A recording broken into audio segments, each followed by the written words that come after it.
trabalho de estudo sobre o papel da cultura jurídica brasileira no século XIX, agora fazendo vamos dizer assim, uma síntese, né, desses estudos durante esse mês de setembro, com a presença de uns estimados colegas Fábio Fidelis, professor no Centro Universitário do Rio Grande do Norte, que é doutorando na Universidade de Lisboa, que vai nos trazer uma grande contribuição hoje com o título O Direito Romano na Tradição Acadêmica Lusitana, da Reforma Pombalina à Fundação do Ensino Jurídico no Brasil. Então, o Fábio fará a nossa primeira apresentação, muito importante, porque faz essa síntese da questão do currículo, né, da discussão do currículo, da questão da circulação das ideias vinculadas à tradição jurídica. Depois nós temos a apresentação do colega gaúcho Luiz Rosenfield, que é professor do pós de História da PUC, daqui do Rio Grande do Sul. Vai falar para nós sobre as dissertações e teses em Recife. O título é Direito Natural, Direito Romano e Direito Público, análise das teses e dissertações apresentadas na Faculdade de Direito do Recife de 1858 a 72. E, por fim, o pós-doutorando na UERJ, o professor Alain Vruck Rangel, que vai trazer a sua contribuição, ele que também muito tem contribuído nos estudos do direito comparado, quando vai falar mais um pouco ao final sobre o título é o Direito Romano no Comparatismo Jurídico do século XIX. Né? Nós vamos então iniciar com a fala do professor Fábio. O professor Elcio Madeira, professor de Direito Romano da USP, entrará depois como nosso debatedor, certo? E aí passa a palavra ao estimado Fábio. Obrigado, Fábio, né? Muito obrigado. Vamos então dar início então às nossas apresentações. Eu vou então mutar e eu acho que vou também tirar o vídeo, tá? Fica contigo. Ok, professor Alfredo, gostaria de dar a minha saudação a todos que aqui estão, o agradecimento em específico ao professor Alfredo pelo convite, não é? E a parte que me cabe, como já foi anunciado, já foi proferido aqui pelo professor Alfredo, relativa ao tema de hoje, não é? Diz respeito a essa observação dessa tradição acadêmica vinda de Portugal para o Brasil.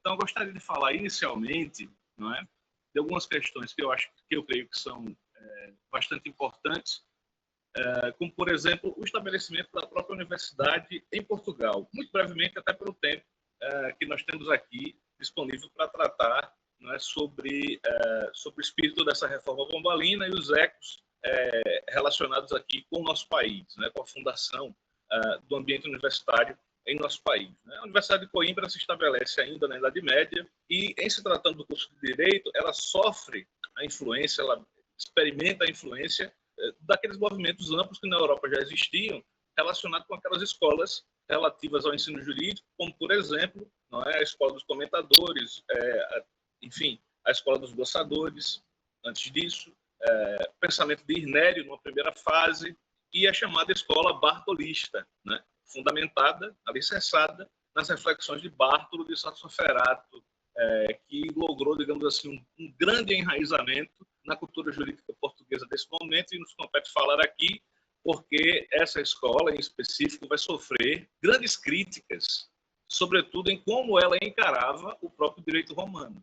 Uma escola que, alicerçada numa retomada da cultura jurídica clássica em ambiente universitário, em específico na Universidade de Bolonha, né, com as suas ramificações por toda a Europa, a partir dessa grande alma mater, que era a Universidade de Bolonha. Mas surge em ambiente lusitano aquilo que nós chamamos de uma breve chama, um clarão humanista de contestação do direito romano estabelecido nessa ambiência. Mas o humanismo em Portugal é uma breve chama. Alguns autores, alguns professores vinculam-se a essa escola de maneira maior ou menor. Não é?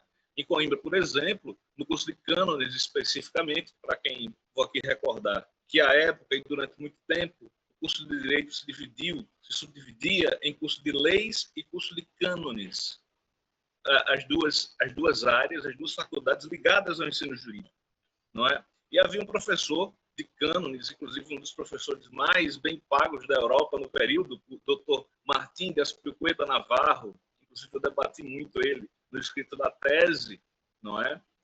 Teve uma influência enorme na ambiência mística.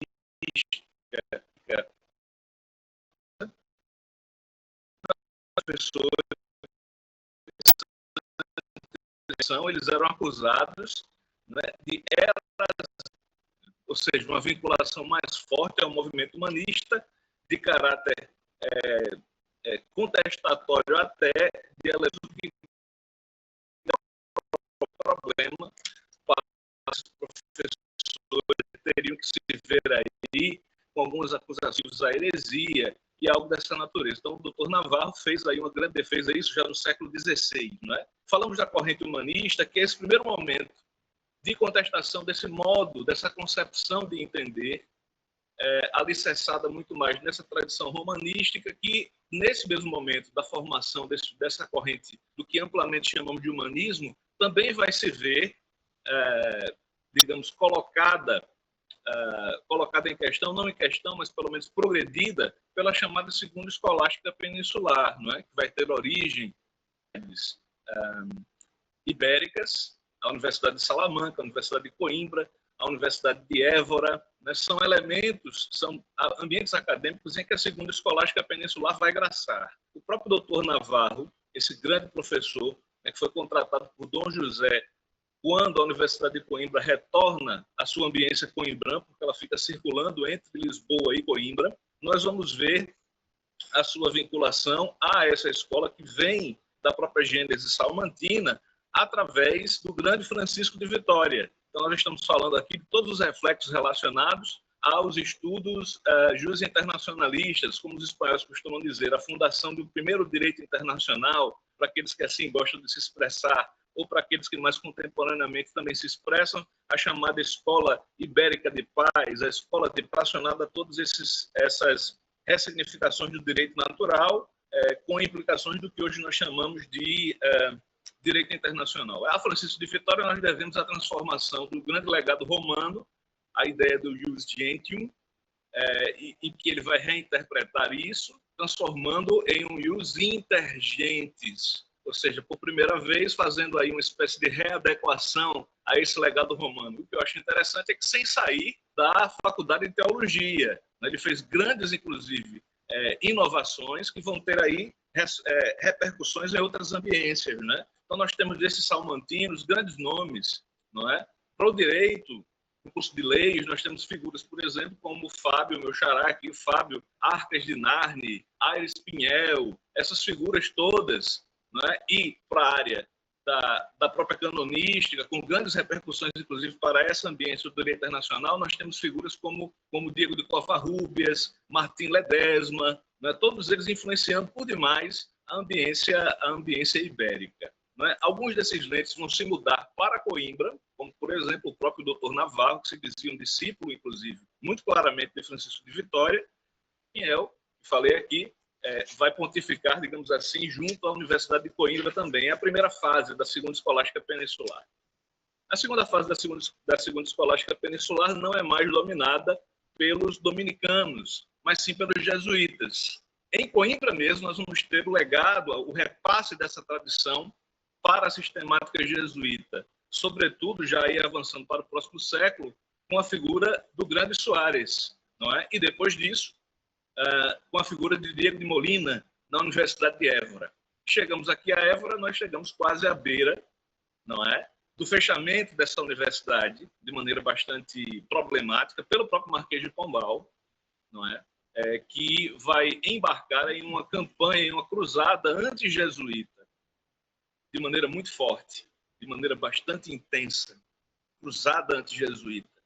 E o que ele vai fazer é, digamos, empreender uma chama de mudanças que retomam, em certa medida, as observações humanistas, mas agora reinterpretadas em uma ambiência jusracionalista, claro, aqui falando da ambiência voltada para as questões específicas do direito, não é? E há uma retomada desse pensamento que foi, digamos assim, iniciado com o humanismo na ambiência da Universidade de Coimbra, não é? Porque vai ser feita aqui uma espécie de retomada dessas questões colocadas anteriormente, uma concepção diversa, não é, daquilo que os estudos alicerçados sobre a escolástica renovada, sobre uma segunda onda de observação e aprofundamento escolástico sabiam fazer, e, sobretudo, também atacando esse legado medieval, né, que não foi mudado nem com a corrente humanista.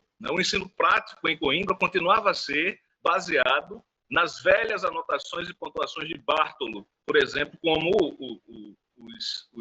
os racionalistas vão apontar de maneira bastante intensa.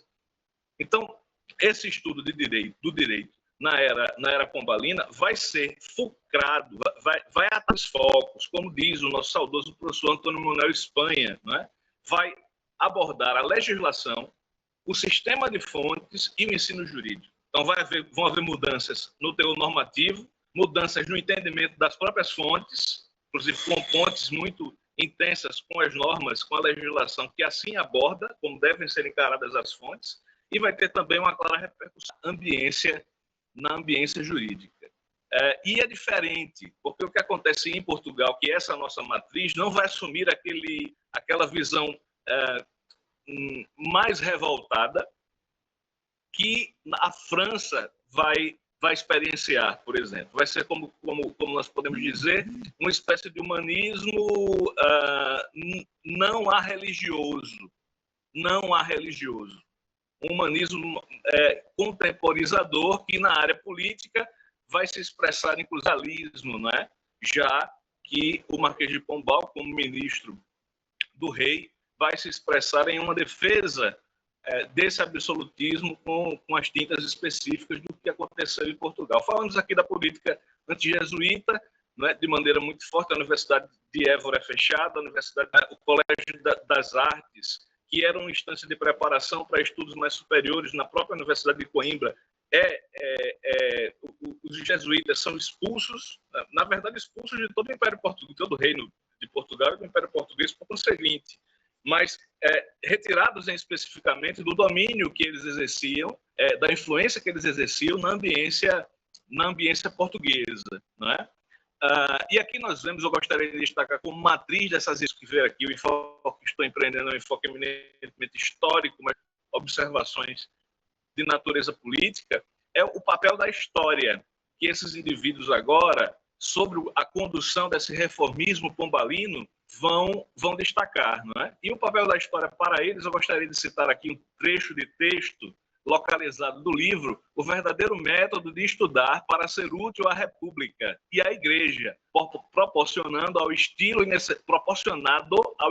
necessidade de Portugal, do Luiz Antônio Verney, que era um autor que influenciou por demais essas reformas empreendidas pelo Marquês de Pombal na ambiência do ensino. Esse livro é muito interessante, não é? E ele vai influenciar os passos sequenciais. Eu queria colocar um pequeno trecho dessa obra do Verney, onde ele fala da importância da história. É até curioso nós observarmos que esse perfil de estudante de direito que ele traça, até hoje continua. Vejam como ele aborda.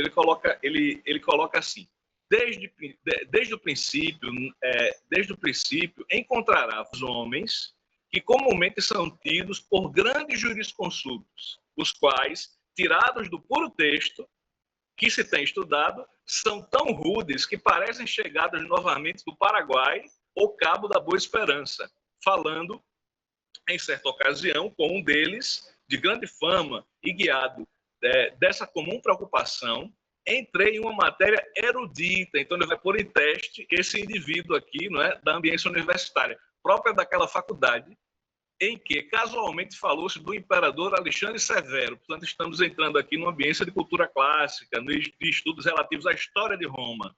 Alexandre Severo e suas ações, enfim, ele concedeu, e a proteção que ele concedeu aos jurisconsultos. E fiquei mais pasmado quando vi que o homem não entendia, e ainda admirei-me mais quando disse-me que, ocupado com as suas leis, não tivera tempo de aplicar-se à história. Então, Verney vai continuar aqui fazendo uma crítica muito forte e declarando que não é possível uma compreensão completa dos institutos jurídicos sem uma observação histórica profunda. Então, esse historicismo, a importância da história, inclusive colocada como matéria basilar nos cursos jurídicos, logo no ciclo das matérias, vai ser muito interessante e vai ser assumida pela reforma pombalina, né? O Vernet era considerado, chamado por alguns de o estrangeirados, ou seja, aqueles indivíduos que têm uma formação cultural não lusitana, que retornavam e que faziam de tudo para empreender essa reforma de mentalidade mais voltada para a onda, para a fase, para a etapa jus-racionalista que já se delineava em uma ambiência ampla da Europa. Então, eu gostaria de destacar aqui alguns momentos e documentos bastante relevantes relativos a isso. Falei aqui já do verdadeiro método de estudar, do Vernet, como esse elemento assim, cultural que vai ter impactos muito grande em outros momentos. Gostaria de falar aqui da criação da Real Mesa Censória, no ano de 1768, né? Precursora de tudo isso, quer dizer, o Marquês de Pombal acha por bem a criação de uma instância formada por canonistas, por juristas, por membros da intelectualidade lusitana, em 1768, né, para realizar essas publicações que vai, digamos assim, de maneira natural, atingir as publicações feitas pelos docentes, né, já com preparação e observação do que seria a acadêmica oficial e vista como própria pelo próprio governo. Nós temos aqui também a Lei da Boa Razão, né, de 18 de agosto de 1769, portanto, um ano posterior, um ano depois, né? E a Lei da Boa Razão ela vai tocar em questões muito interessantes, como, por exemplo, a limitação do uso do costume jurídico mais de 100 anos, apenas com mais de 100 anos, e que sejam secundum legem, portanto, banidos os costumes jurídicos contra a legem.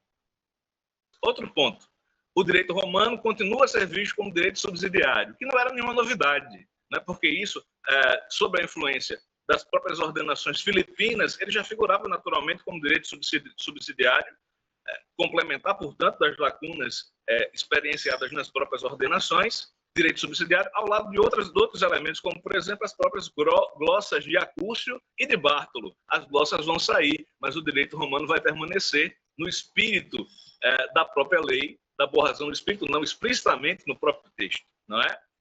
E o interessante é que esse direito romano permanece, mas sob severas limitações, né? Ele deve ser interpretado razão, como ficou conhecido, a própria lei. O que é que vale dizer? Ou seja, peneirado, joeirado, a partir da crítica jus-racionalista. Não é qualquer estabelecimento de direito romano, mas elementos do direito romano que tivessem conexão com o chamado uso moderno, relativo à adaptação desses elementos jus-humanistas em conexão com o presente. Nós temos também aqui, em sequência, a elaboração da Junta de Providência Literária, no ano de 1770. Junta de Providência Literária, que é muito interessante porque essa junta, formada por alguns convidados do próprio Marquês, vai se reunir e ter como produção um livro muito interessante chamado Compêndio Histórico do Estado da Universidade de Coimbra, no ano de 1771.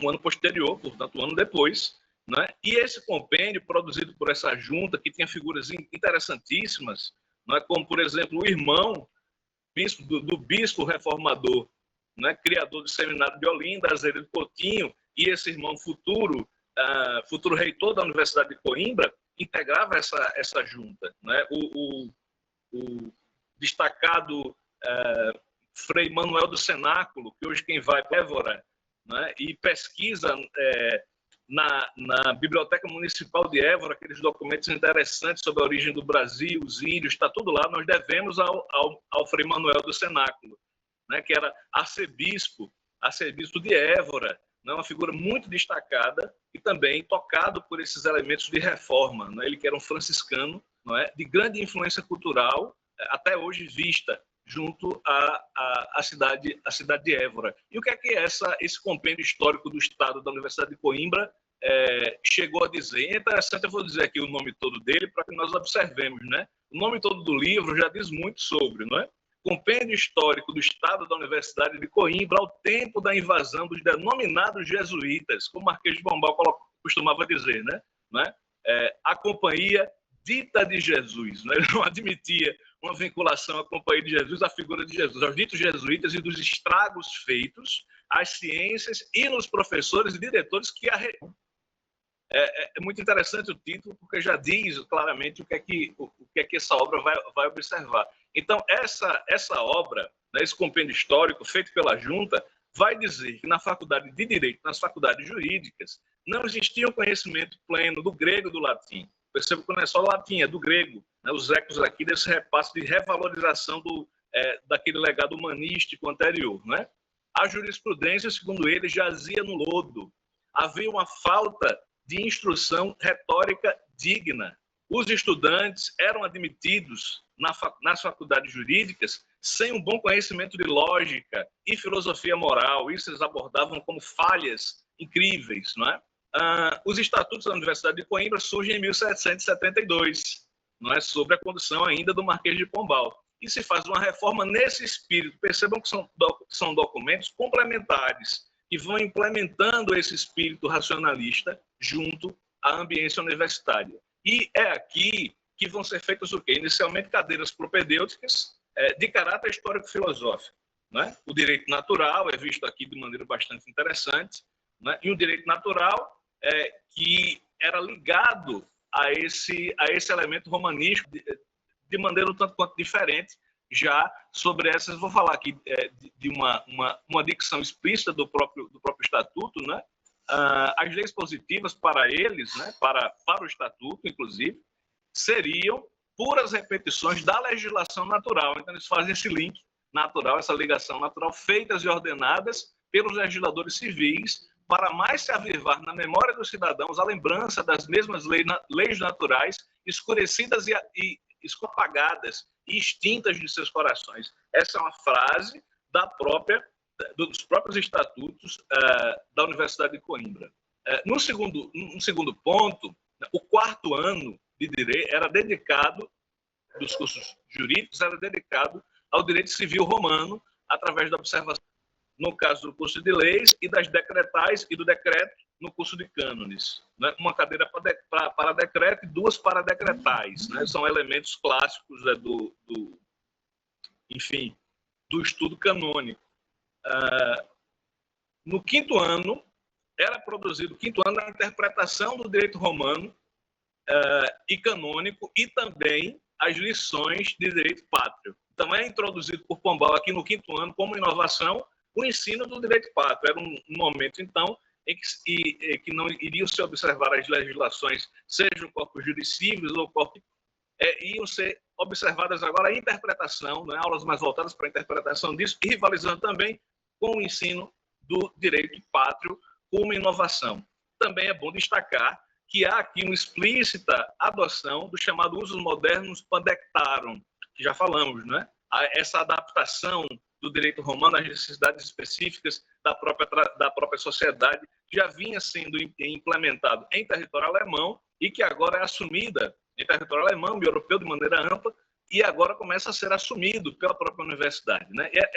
O texto do Estatuto chega a falar do uso moderno das mesmas leis romanas entre as sobreditas nações que hoje habitam, ou seja, uma comparação e a testificação de que isso é possível, observado e até comparado com o que outras nações produziam, e agora isso estava sendo colocado como um dever também para a ambiência portuguesa. Então, tudo isso nos mostra e alicerça uma concepção diversa, observada pela ambiência pombalina, e que vai trazer algumas repercussões muito fortes, também voltadas para o repasse em território brasileiro. Há em território brasileiro algo muito interessante, que é a fundação do Seminário de Olinda, né? Fundação implementada em 1800. E é muito interessante porque esse Seminário de Olinda, obviamente, não era um ensino superior, não se podia na época. Né? O ensino superior em Direito era feito essencialmente, não somente em Coimbra, mas o seminário foi bolado por seu fundador, Dom Azeredo Coutinho, né, que já falamos aqui, o irmão, né, de um dos membros da junta e futuro reitor da Universidade de Coimbra. Dom Azeredo Coutinho, aqui, irmão dele, bispo, vai encabeçar a fundação do seminário em 1800 com a missão de criar sacerdotes práticos para o serviço do império e leigos instruídos, porque os indivíduos eles poderiam fazer o quê? Ter acesso a um primeiro ciclo e depois faziam propriamente estudos teológicos, né? Existem alguns estudos que chegam no currículo, era um currículo essencialmente não teológico, né? Apenas aqueles que decidissem virar realmente sacerdotes é que teriam essa formação complementar e, enfim, poderiam atuar como sacerdotes, enfim, com uma formação digna. Então, Azeredo Coutinho, no próprio estatuto inaugural, né, do Seminário de Olinda, faz menção de um termo que eu acho muito interessante e muito curioso. A noção de uma igreja divinamente ilustrada. É muito interessante porque é traço fundamental, né, daquilo que acontecia. Desse português, uma não quebra ou não revolta com as instâncias eclesiásticas. Não por acaso, um pouco depois, em 1817, nós vamos ver surgir aqui no Nordeste do Brasil, envolvendo alguns estados como Rio Grande do Norte, Paraíba, Pernambuco, a chamada Revolução dos Padres, né? Revolução dos Padres. São padres tocados por essas ideias ditas iluministas, né? Rompendo com o antigo regime, mas não rompendo com a igreja, né? Recordemos, inclusive, a bandeira hoje do estado de Pernambuco, né? Que tem algumas simbologias muito interessantes, todas elas voltadas para essa aliança entre Deus e o homem, o arco-íris, a cruz, né? Mas isso é matéria para uma outra abordagem, né? Então, Dom Azeredo Coutinho, inclusive, em um documento muito interessante chamado Ofício da Junta Governativa ao Secretário da Marinha e do Ultramar, vai fazer a requisição, na verdade não é da lavra dele, é um documento do período, e esse documento faz a requisição de um manual de esclarecimento sobre os horrendos e odiosos crimes praticados pela Revolução Francesa, né? Então, eles estão ainda imbuídos daquela postura regalista, né? Sobretudo Dom Azeredo Coutinho é um legítimo representante dessa postura política assumida pelo pombalismo. E eu queria destacar aqui a importante contribuição do Padre Miguelinho, que vai fazer a oração inaugural, a fala inaugural, a chamada oração acadêmica, né? Feita ainda em 1800, no Seminário de Olinda. E é muito interessante que eu vou falar aqui, muito rapidamente, para não nos alongarmos muito, relativos a alguns trechos dessa oração acadêmica. Para quem não sabe, o Padre Miguelinho era aqui do nosso estado, do Rio Grande do Norte, né? E, inclusive, a família dele contribuiu para a história política nacional. A irmã dele, Clara Castro, né, que estava ali na noite em que ele foi preso, tendo em vista as perseguições elaboradas, perseguições empreendidas contra os participantes da Revolução de 1817, ele estava com a irmã queimando cartas que incriminariam pessoas aqui do estado do Rio Grande do Norte. E essa irmã dele, Clara Castro, é considerada hoje a segunda presa política, portanto, o segundo prisioneiro político mulher, não é, do Brasil. Então, nós temos aqui, vou falar rapidamente da oração acadêmica, que eu acho bastante relevante, e a oração acadêmica assim se expressa, um trecho em que ele fala, o Padre Miguelinho fala aqui: mas que, meus senhores, sou porventura apologista desses insensatos monarcômanos, inimigos do rei e da pátria, das leis e da sociedade, fala ele, portanto, dos revolucionários franceses. Né? Ele diz, claro que não. Né? Mais adiante, cumprindo o estilo, né, empreendido, ele diz, não, senhores, confesso os seus crimes, a crua barbaridade do seu erro, a sua doutrina e sentimentos incendiários. Porém, crimes, barbaridades e erros, doutrina e sentimentos menos cheios de horror do que esses que inspiram a ignorância e o fanatismo. Ou seja, ele contemporiza um pouco os excessos dos revolucionários franceses, porque tocados por um anseio de liberdade. Apesar de serem excessos, de serem horrores e de serem discrepâncias, ele meio que relativiza, não é? E ele coloca aqui a missão de Portugal. Ele fala de maneira muito específica. Diz ele: e se na França libertina e escandalosa tem aprendido a arte detestável de abusar das grandes luzes da ciência e das artes, o nosso Portugal, a Inglaterra, o Império, armados de verdade, sabedoria e sã política, não têm sido as firmes muralhas de bronze onde se tem vindo desfazer planos revolucionários, missão aqui do Império Lusitano, barrando esses excessos revolucionários da questão francesa, né, mesmo que imbuídos de grande, e é claro que ele vai dizer aqui, o do papel vai resumir o papel das ciências, que reuniria os povos em uma verdadeira fraternidade, formando, ele vai destacar, isso é muito interessante, e é repetido, inclusive, pelo Azeredo Coutinho, bons cidadãos e verdadeiros católicos. Então, só para a gente colocar aqui não vamos nos deter de maneira mais ampla, tendo em vista que o currículo do Seminário de Olinda era um currículo que reformulava por completo a velha tradição neoescolástica, trazida da segunda escolástica, assumida pela Ratio Studiorum, pela pedagogia jesuíta. Então, com a saída no ensino jesuíta, né, pela sua própria expulsão, pela expulsão empreendida por Pombal, o que vai ser feito aqui é uma matriz curricular de maneira bastante diversa, que tinha como objetivo criar padres, inclusive sacerdotes ou mesmo cidadãos, que soubessem mapear as riquezas naturais à luz dessa razão, soubessem mapear essas riquezas naturais presentes no Império Português. Né? Então, são grandes cientistas, digamos assim, mapeadores das influências, ou melhor, das potencialidades presentes na realidade colonial. Era esse o ensejo do próprio Dom Azeredo Coutinho, de maneira bastante pragmática, não é? Em prol do progresso português. E é muito interessante observarmos que nos debates, aqui passamos já para a fundação dos cursos jurídicos em ambiência brasileira, nos debates empreendidos, nos debates parlamentares empreendidos para a fundação dos cursos jurídicos, já passada a etapa que nós falamos, no ano de 1826, é muito interessante um discurso de um parlamentar chamado Vergueiro, em que ele vai dizer naquela oportunidade, né, que por ele quisera até que se proscrevesse o nome de direito romano. Tamanha era o ódio que esse indivíduo tinha às elaborações jus-romanistas, né, do currículo. Né? E é muito interessante porque esses debates aqui, parlamentares, existem os que são a favor e os que são contra. É muito interessante, como até hoje nós vemos a formação de profissionais do direito que têm concepções diversas sobre a observação, sobre a materialização do currículo. Enfim, a lei de 11 de agosto de 1827 vai criar os cursos de direito de Olinda. E é interessante que essa mesma lei, no artigo 10, ele fala do aproveitamento dos trabalhos feitos pelo projeto de regulamento dos estatutos para o curso jurídico, feito pelo Visconde da Cachoeira no ano de 1825. Coloca como vigente esses estatutos, o aproveitamento desses estatutos até de estatutos específicos. Não é? E é interessante que esse texto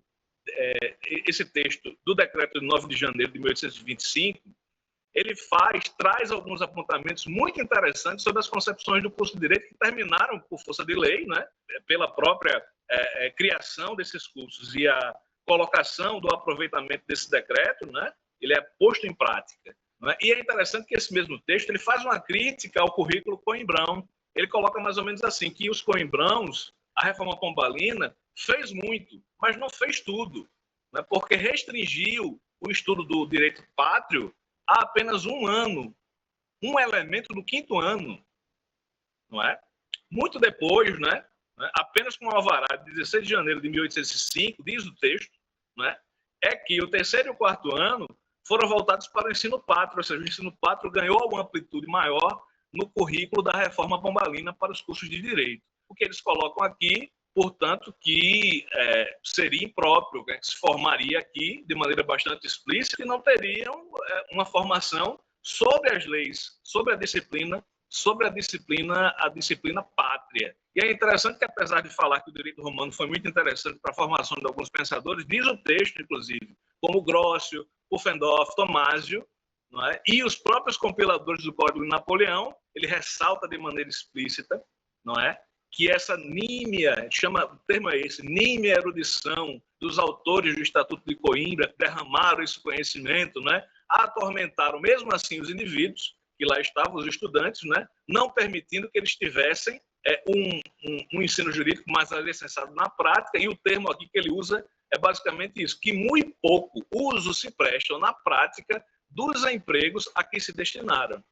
Ou seja, muita erudição, né? Mas que na hora de um emprego prático não se prestava aos fins da formação, de uma formação jurídica.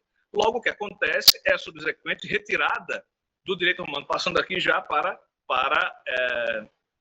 as normas específicas do ensino jurídico estabelecido na colônia, com a criação dos cursos, né? Então, o direito romano, ele perde terreno, não é? E ele só vai voltar à ambiência curricular apenas em 1851. É que ele retorna, né, como disciplina relacionada. Foi uma abordagem um tanto quanto rápida, tendo visto o tempo, que eu extrapolei um pouquinho, não é?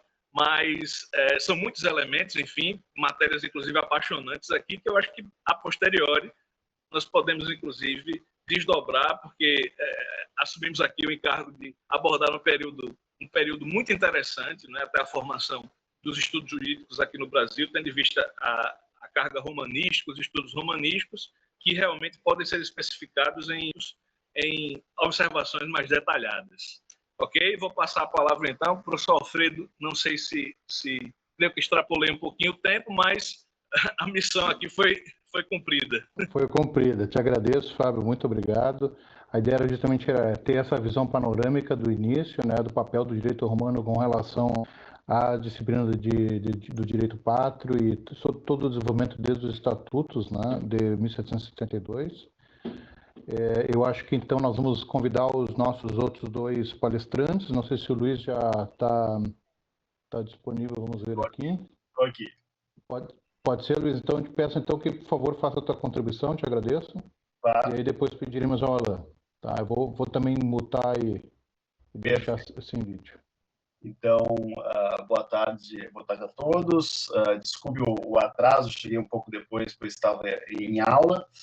Eu gostaria de saudar o primeiro palestrante, o professor Fábio. É um prazer estar com você dividindo aqui o espaço.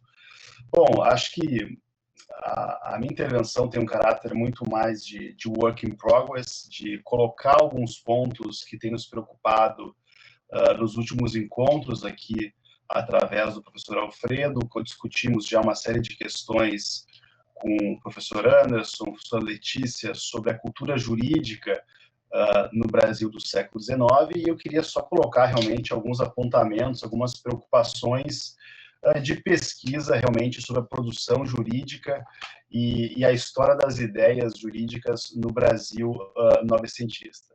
Então, assim, a ideia realmente que eu tive conversando com o professor Alfredo nas últimas semanas era realmente a gente começar realmente a discutir um pouco das histórias das ideias miúdas, assim, como é que eu posso colocar isso, da constelação de ideias que cercam o discurso jurídico brasileiro no século XIX, né? Então, por vezes, nós temos assim a tendência, né, de colocar alguns esquemas um pouco engessados, de começar em Altran, Soriano de Souza, Tobias, e realmente colocar Paula Batista nesse intermezzo das grandes discussões do que foram considerados na posteridade os grandes professores da escola do Recife, da Faculdade de Direito do Recife, e por vezes fica obnulado realmente vamos dizer assim, a série B das ideias que permeiam a faculdade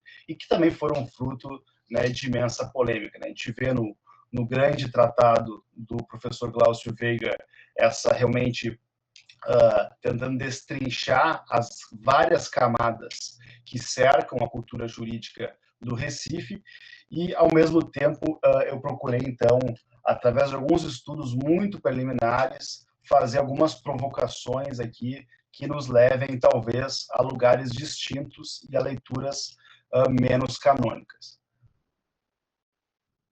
Então, o objeto aqui dessa minha exposição, que vai ser bastante breve, admito, é, então, pegar algumas dissertações e teses que foram defendidas na FAPCIF entre 1858 e 1872. Então, a ideia foi, então, levar em conta uma amostragem de cerca de 30 teses e dissertações, que, então, mostram bastante dessa transição, então, de uma geração católica ultramontana que nós já trabalhamos aqui, que é majoritariamente simbolizada em Altran e Soriano, em direção, então, a uma renovação que talvez comece em Paula Batista, em direção a Tobias Barreto e os grandes nomes da Escola do Recife, como, enfim, Arthur Orlando, Silvio Romero. Então, essa iniciativa, realmente, de mostrar as teses e dissertações, tanto dos bacharéis que buscam o grau para doutor e alguns concursos mais esquecidos para a historiografia dos anos 1850 e 1860, foi tentar ver, então, quais eram as discussões, quais eram realmente as referências que eram utilizadas tanto no plano de uma ideia de direito natural, de direito romano e de direito público, né? Então, eu separei aqui uma primeira dissertação para iniciar realmente uma ideia de debate, para a gente ver, né, o quão preso nós estamos, por vezes, ao esquema, vamos dizer assim, conceitual vencedor, que é o esquema mais ou menos, vamos dizer assim, grosso modo, cientificista ou positivista, ou mesmo monista, né, de Tobias Barreto e seus colegas. Então, a gente fica um pouco preso pensando que, por vezes, a geração de 1870 e o surto de ideias novas, vamos dizer assim, iniciam todos os grandes debates, e tudo que tem para trás são os conservadores, neotomistas, a tentativa de recuperação da escolástica e todo o conservadorismo, vamos dizer assim, puído do passado, né? Então, eu procurei, então, separar algumas dissertações, duas aqui de direito constitucional que eu encontrei sobre veto a monarquia nas monarquias constitucionais, e eu separei um, então, de 1858. Então, só queria falar um pouco da estrutura dessas teses e dissertações. A primeira é do doutor Aprígio Justiniano da Silva Guimarães, que é um concurso que teve lugar em abril de 1858, no Recife. Então, queria falar um pouquinho rapidamente sobre a estrutura. A estrutura, então, o título da fala, né, é Direito Natural, Direito Romano, Direito Público, que é como começavam as teses. Diferentemente do que nós temos hoje, né, a tese como algo eminentemente doutoral, as teses começavam, então, com mais ou menos 20, 30, até 40 proposições quase lógicas do tipo, por exemplo, tese número 1 desse concurso, dessa tese de concurso. Direito natural. A moral e o direito são ciências distintas, com alçadas e meios diferentes, embora referindo-se ao mesmo sujeito e fim. Então, essa, por exemplo, é a primeira tese, e depois se seguem várias elaborações do gênero. A tese número 3, por exemplo, o divórcio é de direito natural, ponto.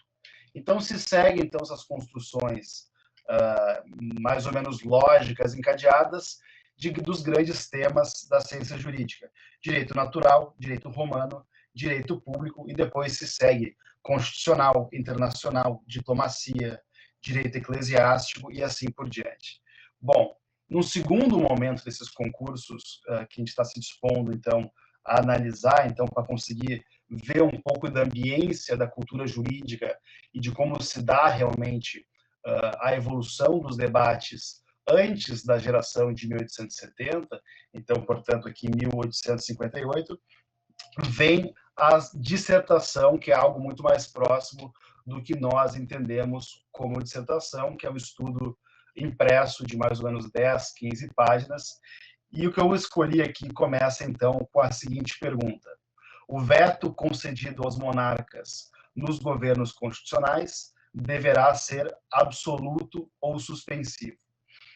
Então, a questão aqui é de ver realmente que, diante de uma Constituição que o Brasil imperial possui, né, e há tão pouco tempo, como é que se dá, então, a diferenciação entre veto absoluto e suspensivo ao monarca, né? Então, é curioso ver como a própria existência de uma Constituição, mesmo dentro do Império, acaba sendo um pouco de uma de uma caixa de Pandora para o poder ilimitado, e acaba sendo efetivamente uma ameaça, né? Mesmo que o Império tenha se mantido firme com seu poder moderador, com seu establishment conservador, que mantém, vamos dizer assim, o poder em rédea curta, fruto realmente do controle de uma elite muito determinada e restrita, e, portanto, excludente, a gente ainda assim, mesmo com esses elementos de abertura, que é o fato do Império gradualmente se abrir para o regime representativo, surgem dissertações já na década de 50 do século XIX, que começam, então, a problematizar academicamente essas questões, claro, com muito respeito ao trono, à monarquia mesmo aos rituais jurídicos, mas a gente percebe que mesmo em trabalhos técnicos, portanto, não incendiários, não panfletários, de uma época ainda de certa calmaria institucional, que não é ainda realmente um movimento republicano ou um movimento abolicionista, ainda assim, já tecnicamente, a gente já vê elementos de contestação e de abertura ao regime representativo. Então, eu queria só ler uma das primeiras vírgulas do trabalho para a gente ter uma ideia, então, da textura desse tipo de narrativa. Me desculpem a constante beber água constantemente, mas acabo de vir de mais de 2 horas de aula e a secura começa a chegar.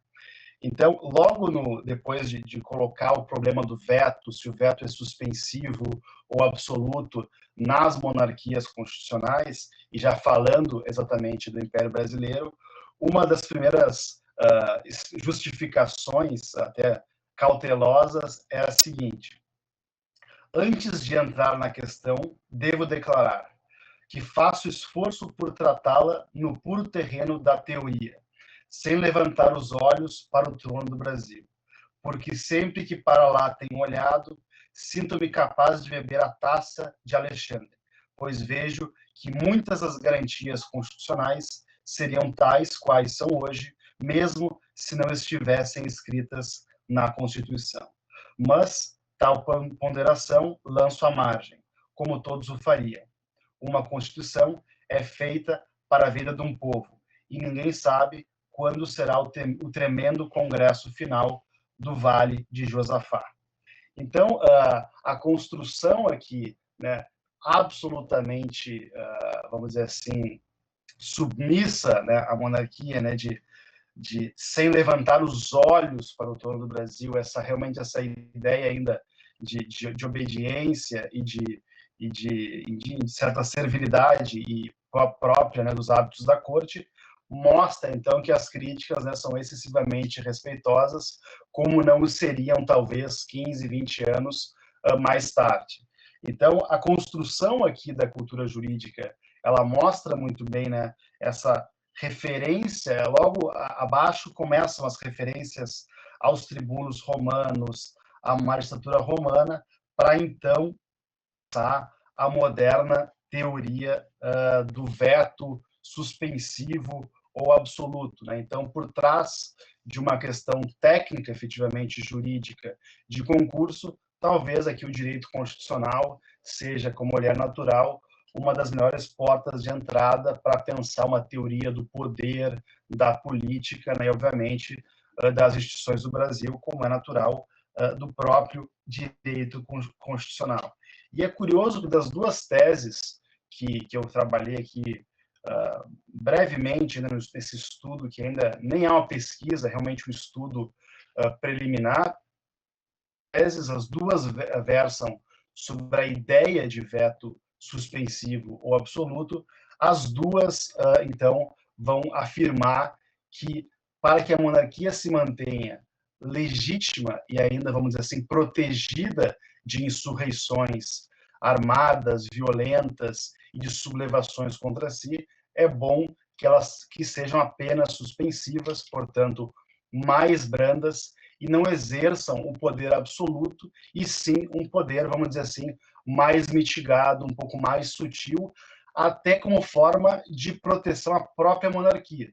Então, essa ideia de pesar menos a mão, ela é presente já em teses dos anos 50 e já colocam por escrito realmente essa ideia de que, ele coloca aqui, os sectários do veto absoluto e outras prerrogativas extremas da coroa, se são amigos da monarquia, não sabem, ao que nos parece, servi-la.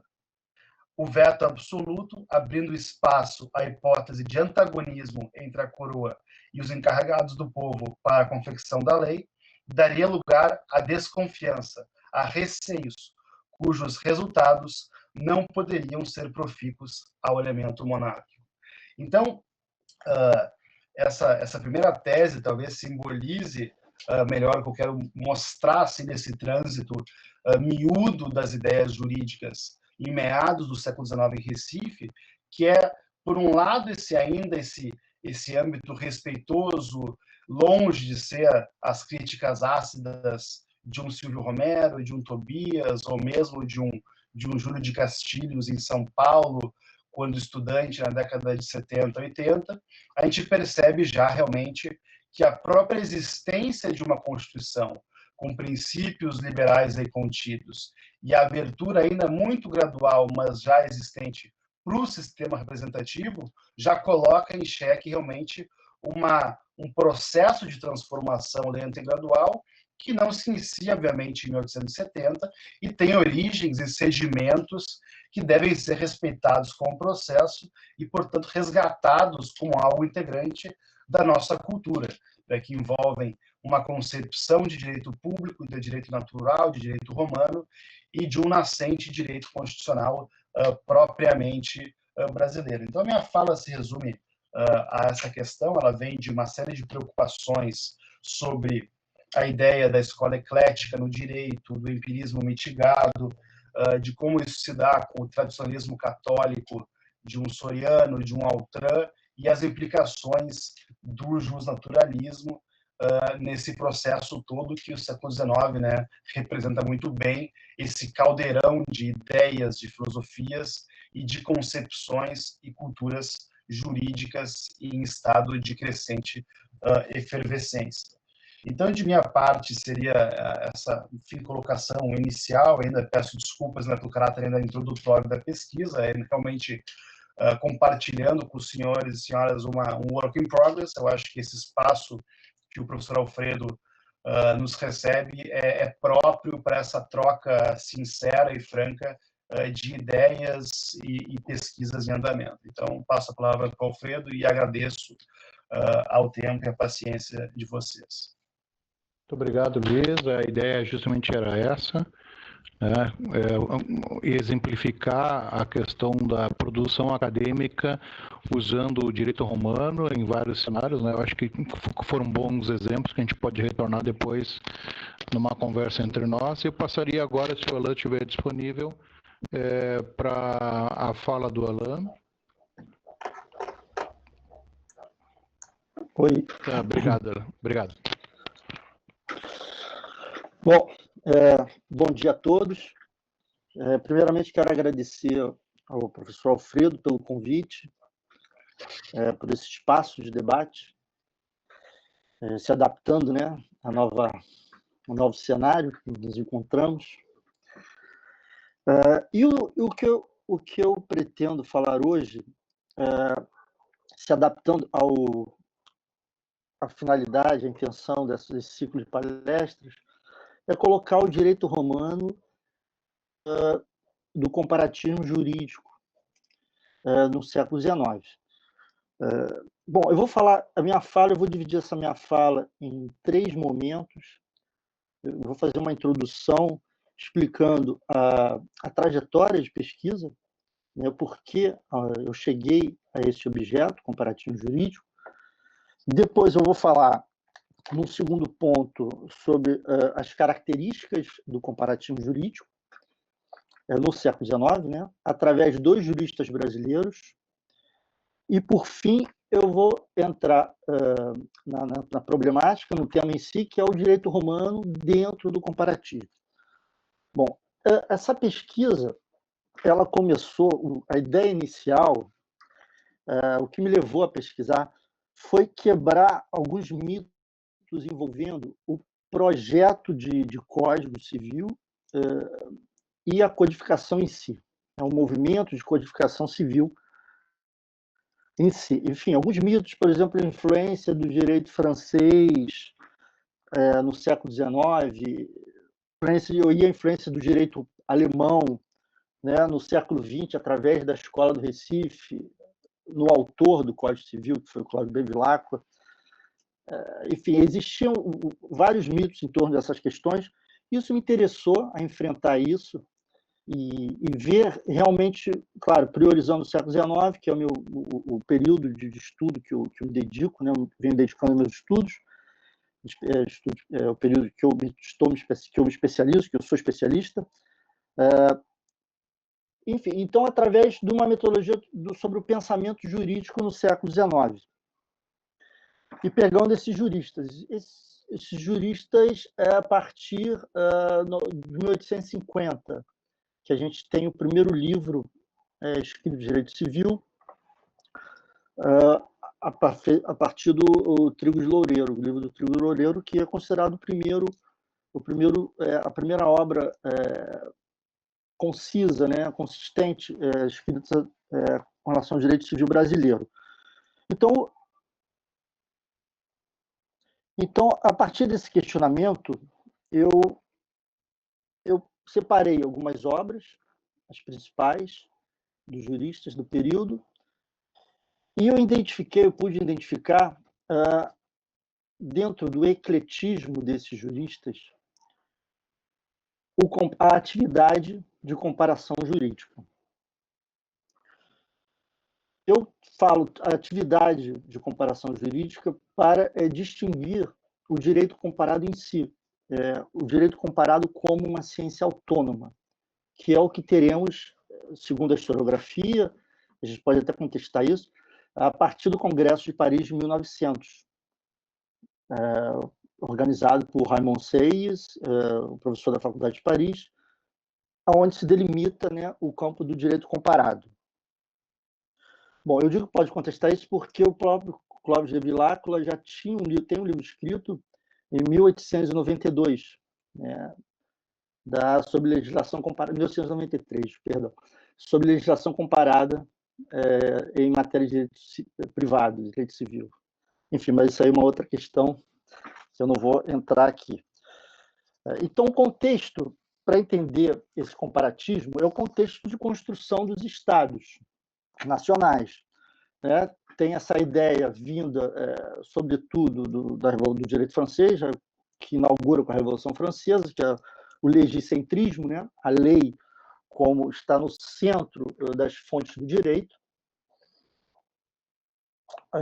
Então, a codificação ela se torna um sinônimo de progresso, de modernização, de civilização.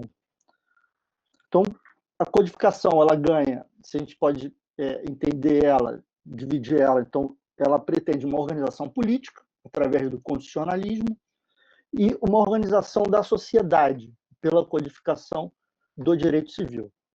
Então é dentro desse contexto histórico que a doutrina vai pensar o direito e é onde que vai aparecer essa atividade do comparatismo, como uma atividade intelectual.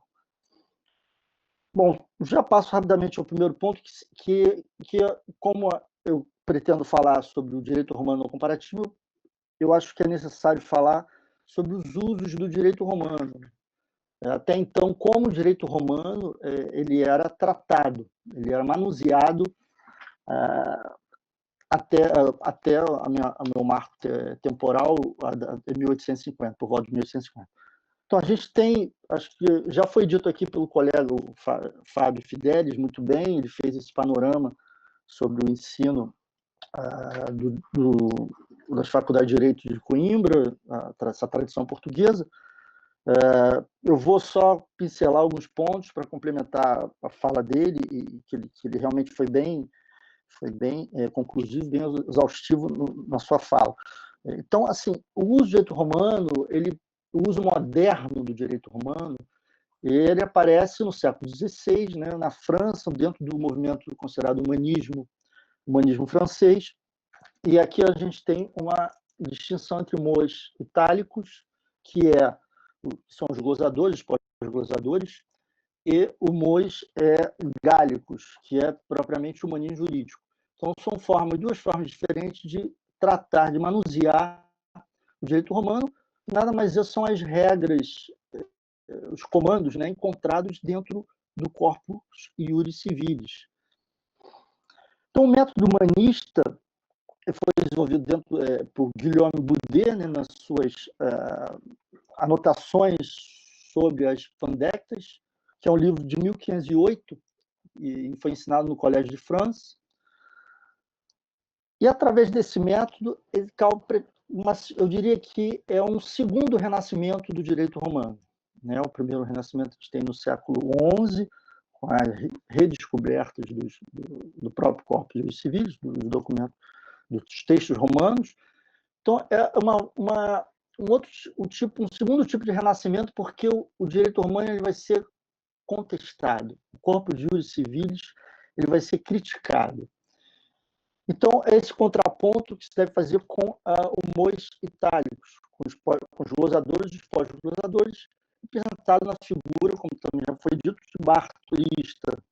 Então, o método do humanismo seria purificar, né, o corpus iuris civilis e varrer os comentários escolásticos e retornar ao texto original do corpus iuris civilis e criticá-lo e tentar recuperar um estado anterior do direito romano. Ou seja, anterior do direito romano, anterior à própria elaboração do corpus, né, por Triboniano, no século VI. Ou seja, identificar, separar, colocar o texto do corpus iuris civilis dentro do seu contexto histórico, dentro dessa história do direito romano, que é uma história que durou 2 séculos. Nesse período que temos críticas ferozes, né, dentro desse contexto de humanismo, a própria comissão triboniana, a ideia de interpolação, que o Triboniano ele é acusado de manipular os próprios textos, e os juristas, a atividade jurista passa a identificar dentro do corpus civilis as interpolações, onde houveram essas manipulações. Inclusive, até hoje, né, alguns romanistas se divertem, né, fazendo isso até hoje. Então, é algo que já começou no século XVI.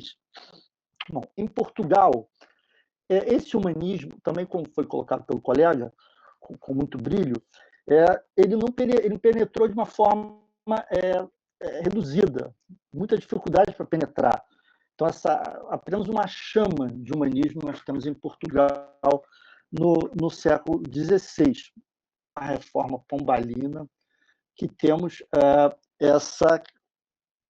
que eu diria uma crítica, né, mais contundente ao modo de tratar o direito romano, apresentada por Marquês de Pombal, ministro de Dom José.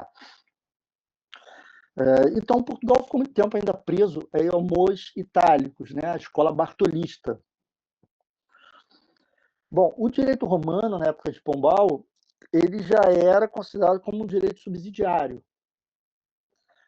Mas, na prática, ainda existia bastante resistência à aplicação do próprio direito nacional, direito pátrio português. Então, a reforma pombalina realmente vai operar uma mudança de perspectiva, de visão sobre o estudo do direito romano, e, além disso, ela traz novos elementos, que eu acho que é aí um ponto importante, porque esses novos elementos trazidos pela reforma pombalina vão chegar nos primeiros juristas portugueses através das faculdades de direito, as primeiras faculdades de direito do Brasil, inauguradas, criadas no Brasil. Então, um elemento importante é essa ideia de boa razão.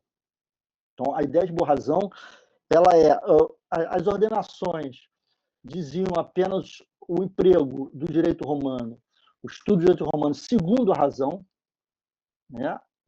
E a reforma pombalina vai mais longe, ela fala segundo a boa razão. Então, dentro dessa boa razão, a gente tem um elemento moral. Moral em que não basta compreender o direito romano dentro de uma perspectiva justnaturalista, né? Uma perspectiva racional, jusracionalista. Tem que ir mais além, ou seja, a ponderação também se questiona a questão da ponderação e desse ideal de justiça. O que a boa razão ela é a busca por esse ideal, o que é justo, né? O que é equitável. E essa ideia de boa razão ela vai marcar a formação dos juristas. E vai dar, ao mesmo tempo, uma abertura intelectual bastante grande.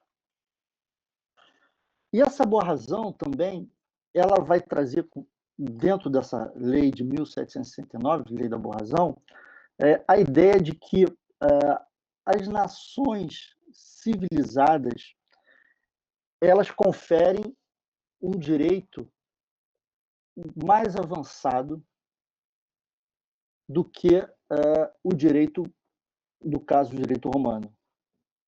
No caso, até o próprio, a fonte do direito que era usada em Portugal no final do século XIX, baseado na escola bartolista, nos comentários de Bartolo e Baldi também, que é o seu discípulo. Então, essa ideia de que as nações civilizadas, quando fala nações civilizadas, a primeira referência é a França e também a Alemanha, de imediato, de que deve-se realmente se adaptar, observar o que está sendo feito nesses países, que o direito desses países é considerado moderno, como moderno e civilizado. Então, essa ideia ela é fundamental para compreender a formação dos juristas brasileiros no século XIX. Então, ela chega através dos estatutos do Visconde de Cachoeira, de 1825, que se perpetua a reforma pombalina dentro das faculdades de Direito de São Paulo e de Olinda, a partir de 1827. Então, os juristas eles têm essa perspectiva, a formação de juristas brasileiros já começa nessa perspectiva de que o direito estrangeiro também constitui uma fonte importante do direito, né, as legislações estrangeiras. E a partir daí, dentro dessa ideia chave, que o comparatismo ele vai aparecer nos escritos da doutrina, no caso foi a doutrina civilista, né, que eu trabalhei. Então, a característica, agora eu passo no segundo ponto, as características do comparatismo dos juristas brasileiros. Então, a primeira concepção que, para se entender, a primeira noção, elemento, melhor dizendo, para se entender esse comparatismo, é que eles estão mergulhados nessa visão linear da história, uma visão historicista da história. Então, a ideia de que a história ela é dividida em etapas e de que uma etapa anterior, ela está num estágio menos avançado que uma etapa posterior, ou seja, uma visão linear mesmo, que é fundada nessa ideologia do progresso. Então, o progresso ele sempre aponta para o futuro. Então, a ideia, a função também da dogmática, no caso da doutrina, né, do jurista, é identificar nas legislações de diversos países o que é moderno, o que leva ao progresso, no caso, né, da nação, da recente nação que estava independente, que estava em construção, o Brasil. Bom, o outro elemento que é importante, que é o universalismo jurídico, que está conciliado com essa própria ideia de progresso, de que existe uma unidade superior, como dizia Teixeira de Freitas. Existia uma ideia geral, universal, e que cabia ao jurista identificá-la, captá-la para promover o progresso. Então, é um cientificismo fundado nessa ideia que elas são complementares entre si, né? O historicismo, a ideia de linearidade da história, a ideologia do progresso e da existência de um ideal universal sobre enfim, afundado nessa boa razão, nesse sentimento de justiça, e que cabia ao jurista captar, extrair, identificar. Bom, um outro elemento do comparativo jurídico é também, que também é consequência do que eu acabei de falar, a comparação histórica. Então, existe uma avaliação entre o antigo e o moderno. Então, para os juristas do século XIX, a comparação também se fazia no tempo histórico. Não só uma comparação entre o direito nacional e o direito estrangeiro, mas também no tempo histórico, entre o que é antigo e o que é moderno. Então, essa ideia é importante porque ela foi trazida para a formação, ela está dentro dessa formação, nessa perspectiva da doutrina, através do tratamento que se dava ao direito romano. Isso aí eu vou falar no terceiro ponto. Bom, então esses elementos, essas características do comparatismo, que são anteriores ao Congresso de Paris de 1900. Então, ele aparece de um modo assim indireto na doutrina, né? Então, não é uma visão, um comparativo, uma atividade intelectual que é expressada de uma forma bastante explícita e clara e consciente nos juristas. Bom, agora eu passo rapidamente ao terceiro ponto, que é o direito romano no comparativismo jurídico. Então, o direito romano ele vai aparecer na doutrina, ele vai ser tratado como fonte externa igual leis e códigos das nações civilizadas.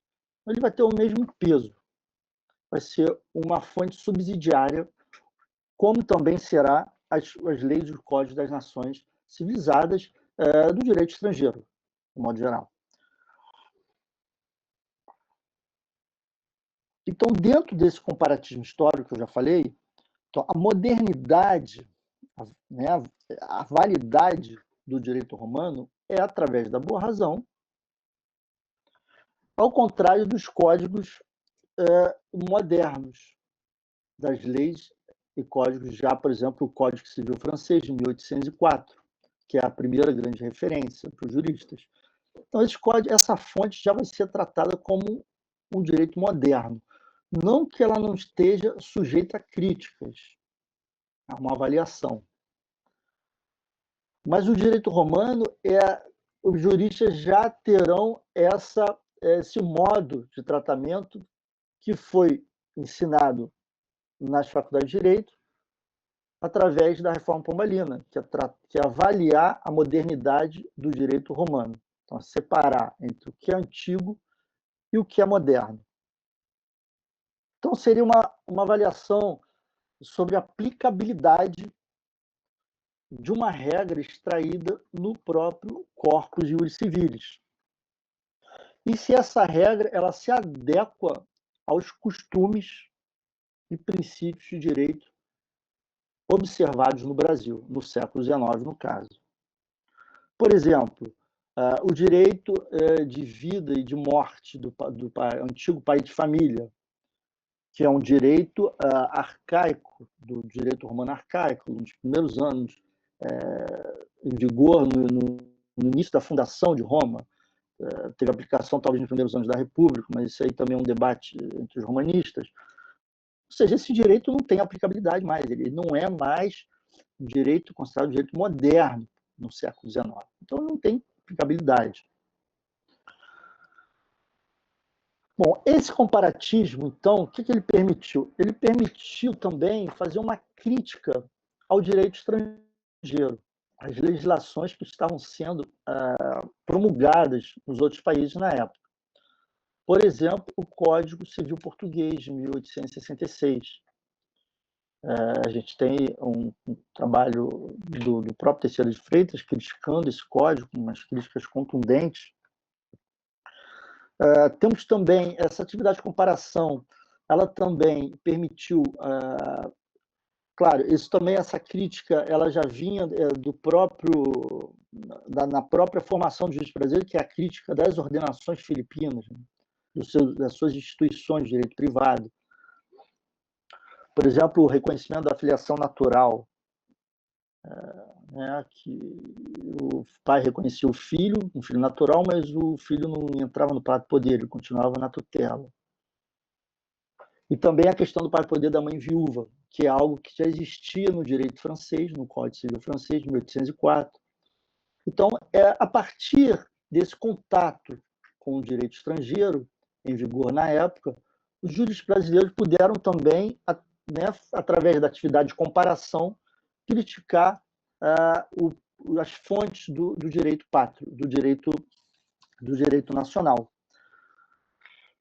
Bom, eu separei aqui um trecho também para explicar o método de comparação, como esses juristas eles comparavam, porque eu disse que essa comparação ela é incidente, né? Ela não é explicitada, mas alguns juristas eles tiveram o cuidado de explicar o seu método de trabalho, sobretudo o Teixeira de Freitas, na introdução da sua consolidação de leis, aquela introdução, a famosa introdução da CLC, a gente encontra ali um parágrafo onde o Teixeira de Freitas ele explica mais ou menos com profundidade o seu método, mas a gente pode perceber a comparação jurídica.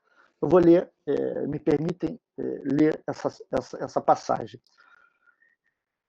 Examinar as leis em seus próprios textos sem influência de alheias opiniões. Comparar atentamente as leis novas com as antigas, comparatismo histórico. Medir com precisão o alcance e as consequências de umas e outras. Eis o laborioso processo empregado temos para conhecer a substância viva da legislação. E mais adiante, ele aprofunda o seu método, essa atividade que todo jurista deve ter. Então, os legistas limitar-se-ão a comparar o texto de cada um dos artigos com a lei, ou leis, que o abonam em suas perspectivas notas. Os jurisperitos irão mais longe. E nessas mesmas notas acharão fecundos traços, proposições suscetíveis dos mais ricos desenvolvimentos. Bom, é interessante notar que Teixeira de Freitas, para comparação para ele, não é apenas justaposição de dois sistemas jurídicos, de duas leis. Então, o jurista tem que ir mais longe, então tem que agir como um verdadeiro perito. E a finalidade dessa atividade de comparação para ele é o conhecimento da legislação, o conhecimento dessa verdade superior, dessa busca pela verdade superior dentro desse ideal, dessa visão universalista do direito. E hoje, né, os comparativos, agora para fechar, para concluir, o conhecimento do direito é uma das finalidades da comparação jurídica hoje e também uma ferramenta importante para o direito internacional privado. Então, o direito comparado, o conhecimento das legislações estrangeiras como um pressuposto para o entendimento do direito internacional privado. Bom, termino aqui e agradeço a atenção de vocês. Bom, Alain, agradeço muitíssimo, muito ilustrativo, muito dentro do que eu pensava que tinha que ser dito. Eu te agradeço também, agradeço aos três colegas, né? Eu Eu comento com vocês, eu entrei em contato com o professor Elcio, mas acho que ele teve algum problema, ele não, ontem de noite eu falei com ele, alguma coisa aconteceu, mas ele possivelmente vai fazer, se não na semana, fazer uma apresentação, né? Então, tivemos ele semana passada, e semana que vem ou na outra, o professor Elcio fará uma palestra para nós, né? Então, nós estimamos aí que ele não pôde entrar, mas isso nós teremos como resolver já na semana que vem ou na outra. Então, e também por questão do nosso horário, né, que temos no máximo meia hora de evento, eu gostaria então de fazer algumas considerações e talvez aí colocar, se quiserem, como temos 3 painelistas hoje, se quiserem fazer também perguntas entre si, né. A primeira questão que eu queria retomar, que foi a proposta desse vínculo entre as falas de vocês, maneira retomar um ponto que estávamos vendo nos encontros, né? Para além de uma mitificação, vamos dizer assim, do direito romano, no fundo, um conhecimento profundo, como estamos buscando ter aqui, de como é que foi o currículo, como é que era o ensino, como é que foi a tradição que veio de Portugal desse ensino jurídico. Como é que foi o desafio interessante que o professor Luiz falou para nós, de que nós não temos uma estrutura consolidada do ensino do direito romano como teríamos no século XX, mas nós temos uma circulação dos estudos de direito romano, de textos, e como isso repercute diretamente dentro das próprias teses que são feitas no século XIX, né? Teses essas que são feitas em uma estrutura mais simplificada, mas que usam desses conceitos romanos, como foi exemplificado pelo professor Luiz, o tema do veto, né? Muito interessante, retomando uma questão que vai ser de grande valia na romanística italiana do final do século XX, a questão do veto, lembrando o papel do tribuno e tudo mais, né? Veja como isso deu voltas, né? A própria Itália retomou esse debate muito fortemente, recordando o professor Lovrano e os demais, né? E, de uma certa maneira, também fazia parte da minha preocupação trazer essa contribuição do colega Alain, porque, Alain, tu entraste justamente naquilo que eu tinha como perspectiva de apresentação aos nossos colegas, aos nossos alunos, que é essa percepção de que o uso do direito romano pode ser exemplificado. Eu acho que acertaste muito bem na exemplificação, né? Nesse período pré-ciência, uma ciência do direito comparado, que pode ser essa prática, como tu chamaste, uma prática de comparatista, uma prática de legislação comparada, lembrando a Société de Legislação Comparée, que ela já é fundada perto dessa época que estava querendo retratar, né? Que eu me lembro, acho que é de 69, se não for a memória. Então nós temos 77. 77, certo. Então nós temos no mínimo 20, 30 anos antes do começo da própria Congresso, esse de 1900, né? Nós temos já uma circulação muito forte. Citasse os livros, a própria cadeira também do Bevilacqua, né, de uma maneira geral, né, que é a legislação comparada, né? Não é ainda o direito comparado, mas essa questão da questão fundamental, né?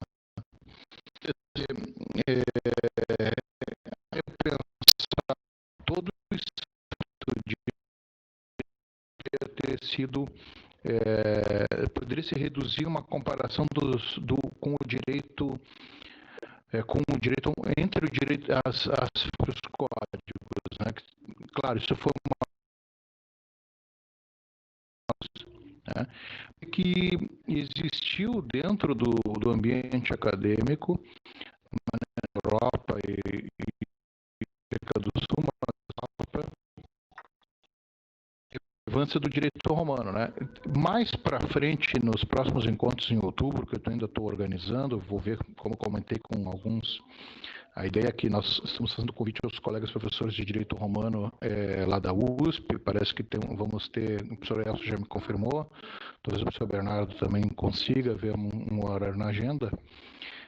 Nós vamos ver um desenvolvimento interessante a partir do final do século XIX que, vamos dizer assim, vai vai dando uma linha de raciocínio que se aproxima mais do que nós debatemos, né? Mas nesse mesmo período final do século XIX, a retomada, né, que tanto o Alain fizeste como o Fábio, dessa questão do papel do humanismo, né? Eu penso isso porque quando a gente fala em romanística normalmente, e quando chega ao século XX, nós vamos começar, a ideia é isso, eu falar agora mês que vem, em alguns encontros, né, sobre aquele problema do Coxacker, né?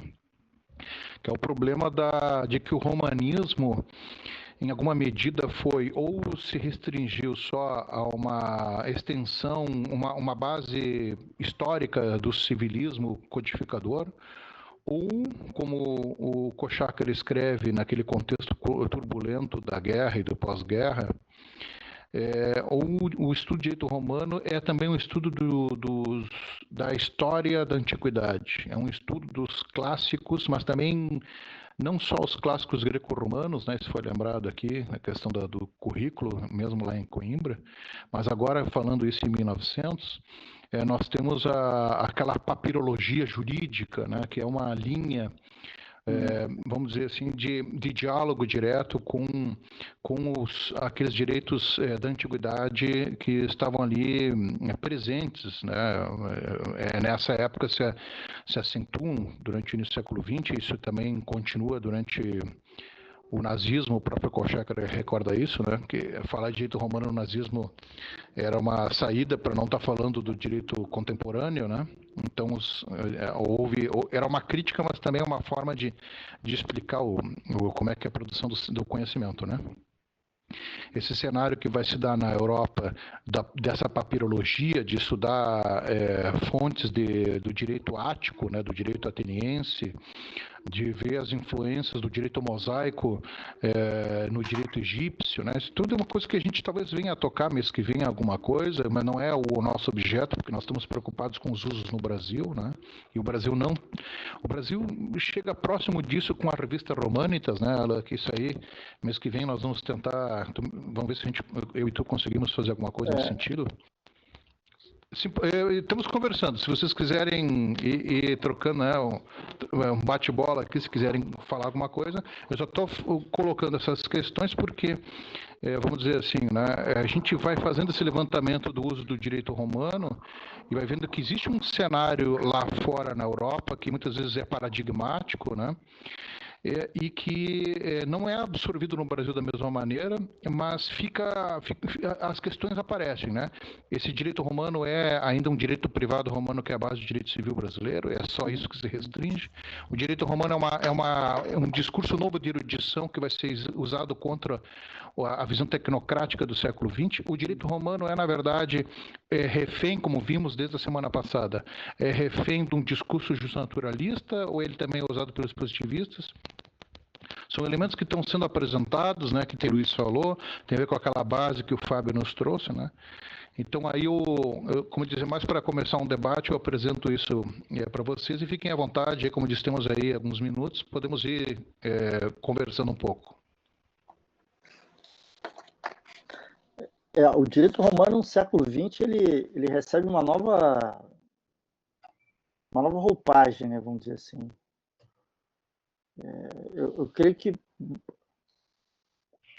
eu acho que o direito romano no século XX, como você bem colocou, ele se torna até um subterfúgio, né, para tratar de outros temas, como que ainda exercendo uma certa autoridade, um texto que tem autoridade ainda para regulamentar relações jurídicas.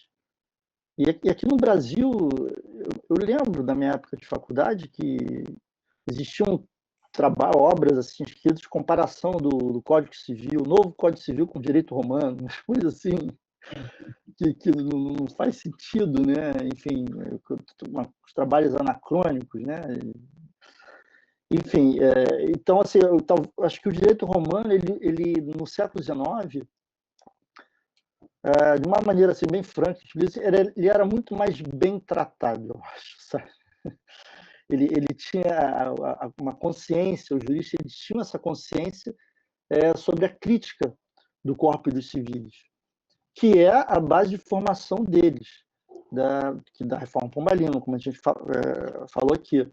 Mas, por outro lado, eles tinham as suas próprias ideologias, né? As suas próprias mentalidades, né? O historicismo, né? O cientificismo, né? Eram juristas ecléticos. Dentro desse ecletismo todo, então aparecia, inclusive, o comparatismo, né? Que é o que me interessa. E o papel do direito romano ele fica como algo funcional aí dentro, como um instrumento que, ao mesmo tempo, alavancou o conhecimento, né? Outros conhecimentos, outros métodos de conhecimento, mas ele tinha o seu próprio lugar. Eu acho que os juristas, essa consciência de que o direito romano já era um direito histórico. Ele era uma ferramenta enfim, um conjunto de comandos importantes, poderosos, categorias bastante úteis, conceitos bastante úteis, mas ele tinha o seu lugar na história e devia ser manuseado com cuidado, sabe? E eu creio, eu não sou nenhum especialista do século XX, mas eu creio que isso ficou de lado no século XX. Eu acho que teve algum momento ali que o direito romano ele foi tratado como um texto de autoridade por alguns civilistas, né? Talvez dentro dessa erudição, né? Falar do direito romano é ser erudito, enfim, talvez seja bonito, enfim. Enfim, realmente é uma nova, aí a gente entra numa novo uso do direito romano, né? É uma nova que aí tem que ser pesquisado, tem que ser estudado como que isso aconteceu no século XX. Você mencionou a própria revista Romanitas, então os ideários dessa revista, o que eles pretendiam, né? Eles pretendiam reformular o estudo de direito romano, eles pretendiam perpetuar essa base pombalista, né, pombalina, né, do direito brasileiro. É um material bem interessante para aprofundar, com certeza. Alain, eu digo isso porque tu tocaste no tema, o Fábio também, de uma certa maneira. Eu acho que aí depois podemos ouvir os nossos outros dois colegas. Existem duas concepções de história que estão em choque no século XIX. Essa concepção do progresso linear, né? E aquela velha estratégia que eu me lembro do Giambattista Vico, né?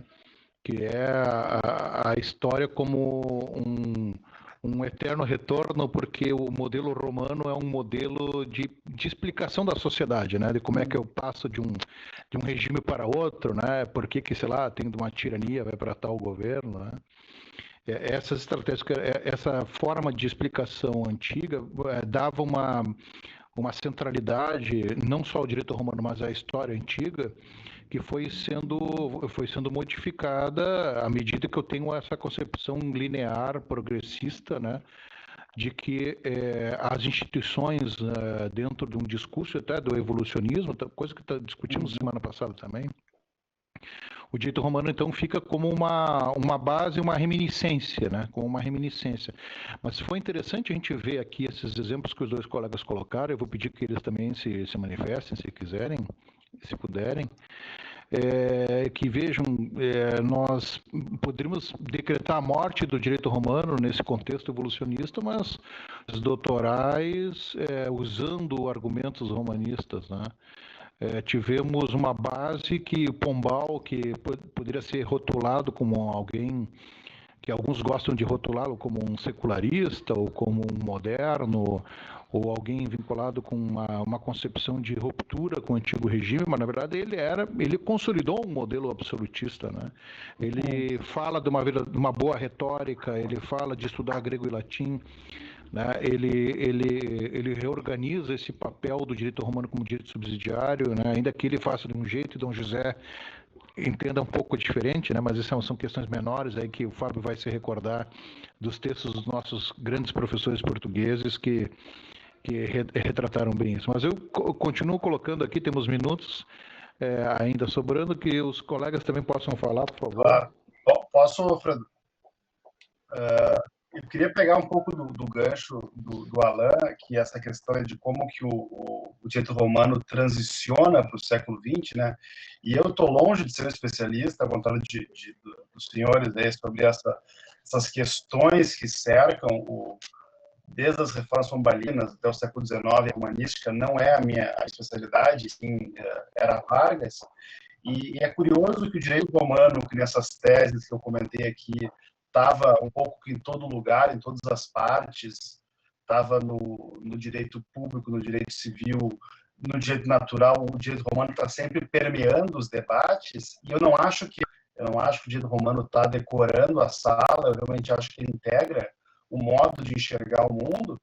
Inclusive, nessa tese que eu trabalhei aqui, Roma é sempre mais que um ideal, é uma estruturação realmente de um modo de ver o mundo, né? E no século XX a gente vê que isso some, né? Pelo menos a partir da década de 30, isso vira muito setorial, né? Talvez no direito civil, ou talvez em alguns nichos do direito civil, e deixa de permear o mundo, né? Talvez a sentença de morte que Oliveira Viana faz, a hermenêutica do Paulo Batista, simbolize, né, jogar fora essa hermenêutica que cita o piano e companhia e se virar muito mais para o realismo norte-americano. Então, a gente passa a ver realmente autores contemporâneos norte-americanos fundando a hermenêutica realista do Viana e outras referências, obviamente, mas o direito romano simplesmente não faz parte mais da hermenêutica, da teoria do direito público, pelo menos, né? Então fica, acho que, nichado, né? Pelo menos é uma opinião, assim, de um outsider realmente de área, mas que ruminou bastante em termos de direito constitucional na República. Então, um insight. Deixa eu perguntar algo para o Fábio, que aproveitando que uma colega, a professora Débora, que dá aula de Direito Romano aqui em Porto Alegre, fez uma pergunta importante aqui, ela fez algumas considerações do Facebook, né? Vamos tentar sempre que possível interagir, né? Ela volta à questão da lei da boa razão, acho que é uma questão útil para nós, porque estávamos aqui discutindo esse uso, né? Se a lei da boa razão não é a razão do rei, né? E parece que talvez seja, e ver como isso interfere todo o processo, Fábio, que tu fizeste, né, da mesa censória para a própria lei de 18 de agosto, para a junta, que Exato. São os amigos do secretário, né? Mas, por favor, fique à vontade de falar. Professor, eu falei aqui da figura de Frei Manuel do cenáculo, né? Ele é um bom exemplo, ele integra todos esses processos, né? E figura como presidente da Real Mesa Censória. Era uma figura importantíssima do período, arcebispo de Évora, ocupou vários cargos, né? E ele era uma figura absolutamente imbuída, não é? Desse senso. Então, como ser a razão ou as razões do rei, não é? E politicamente, como eu abordei aqui, não é? Nós estávamos num período de pleno pensamento que nós podemos categorizar enquanto um regalismo, não é?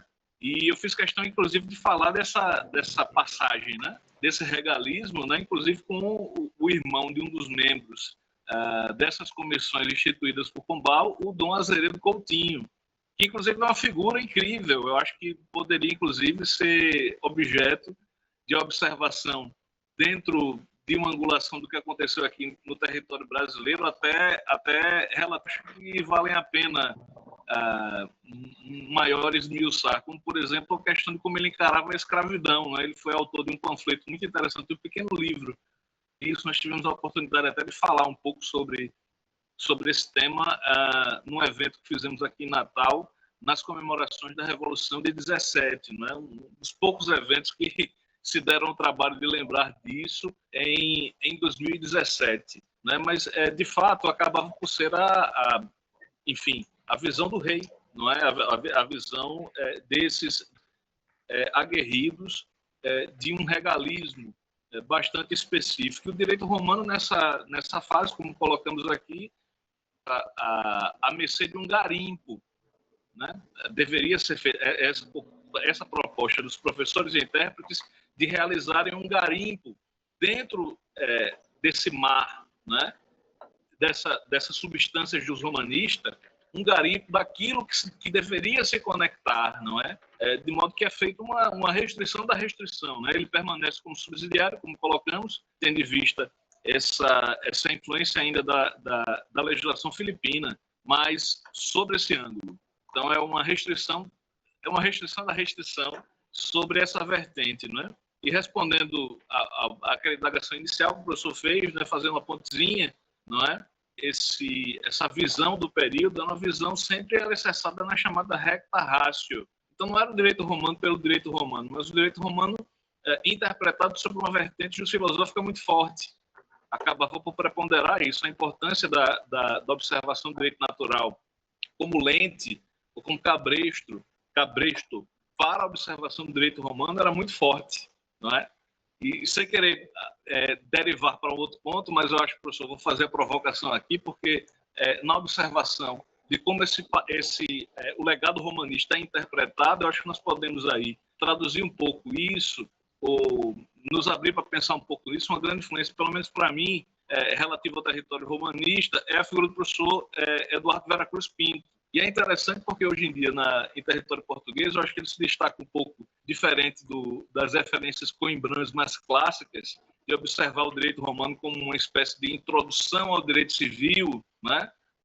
Ou como diz o professor Santos Justo, né? Lá em Coimbra, né? Não existe bom civilista que não seja um bom romanista, né? Ele fala de maneira muito interessante, né? E aquela visão exaustiva de um direito romano por dentro, em todos os elementos, observações, né? O professor Eduardo Vera Cruz Pinto faz uma coisa muito interessante, que eu acho que fica até em contato com ele e uma fala que eu acho, da parte dele, que eu acho muito interessante, que é de observar um resgate da cultura romanista, do direito romano, dessa tradição jus-romanista, pela aplicação da tecnologia, vou chamar assim, na minha tradução, de tecnologia jurídica empreendida pelos jurisconsultos romanos. Então, ele propõe um direito romano vivo, atual e presente, que poderia ser abordado como tecnologia jurídica possível de observação daquele direito do auge do pensamento, da prática jus-romanista, que seria a prudência romana, né? Através de uma dicção do direito livre e não presa em peias políticas,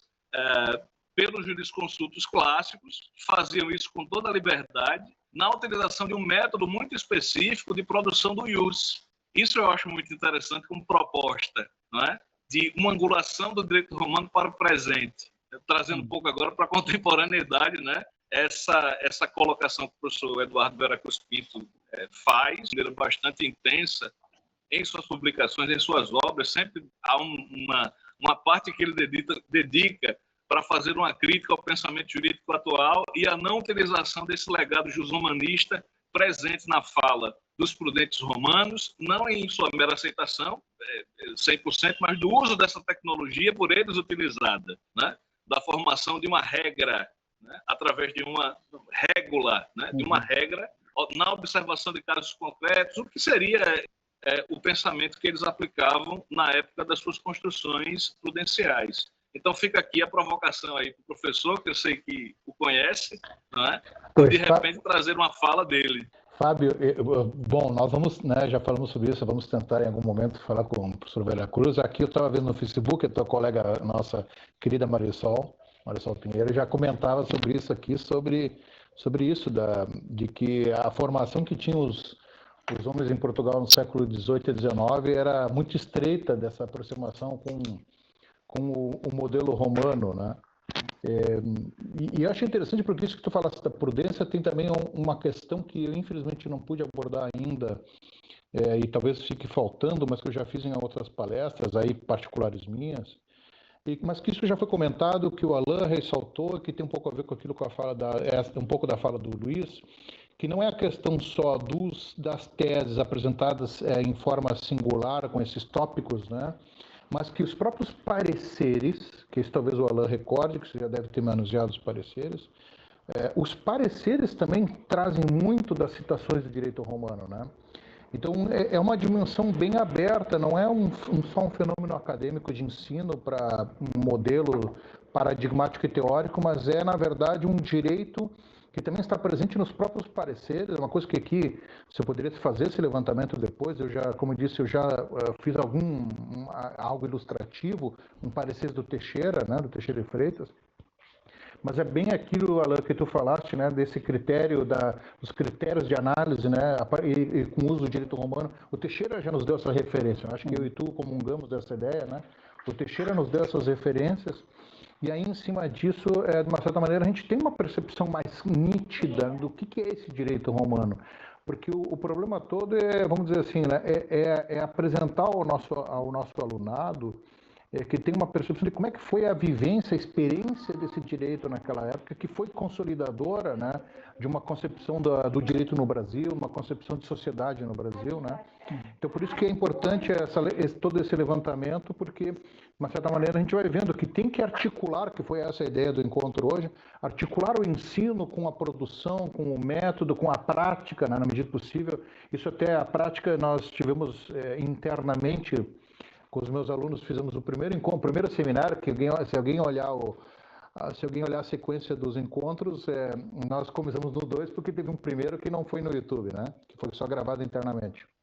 E nesse primeiro que foi gravado, que está aqui o nosso colega Gregório, que está presente na sala, que nos ajudou, foi ele que fez a exposição, ele comentou também sobre essa questão da entrada do direito romano na prática, ainda que a prática seja já praticamente direito pátria, né?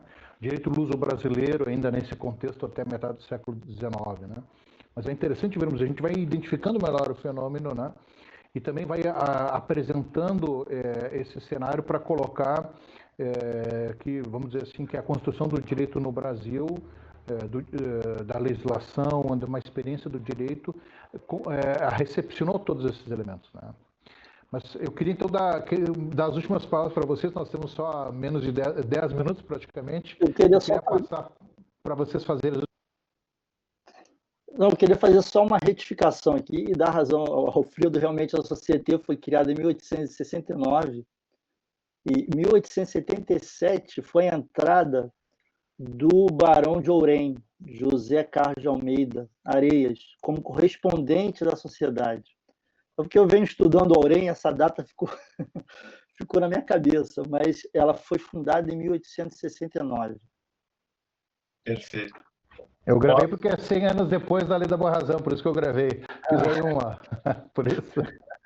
Mas, meus caros, últimas palavras aí, temos aí menos de 10 minutos. Queria só concluir com uma colocação mais filosófica, um pouco mais do meu campo, que o Coselitz, né, que é o nosso famoso cientificista alemão, brasileiro, enfim, que troca muitas correspondências com Romero, com Tobias, e tem já, vamos dizer assim, a marca do cientificismo, do positivismo aqui no Rio Grande do Sul. E um dos seus grandes libelos, né, contra a Igreja Católica é o livro chamado Roma perante o século, de 1872. Eu confesso que eu conheço o livro de capa, nunca o li. Ele é bastante raro. Talvez seja uma pista, né, de como essa concepção de civilização romana não é apenas um adorno, né, vamos dizer assim, um colorido, mas é uma concepção de mundo, né? Mostra raízes profundas de Roma como um elemento civilizacional e, de direito romano, a manifestação mais direta, mais intensa, né? Então, é apenas esse comentário para a gente tentar também mostrar como esse mapeamento da romanística na Escola do Recife, nos diferentes positivismos Brasil afora, é uma dissertação, várias teses em aberto, né? Até para os nossos orientandos.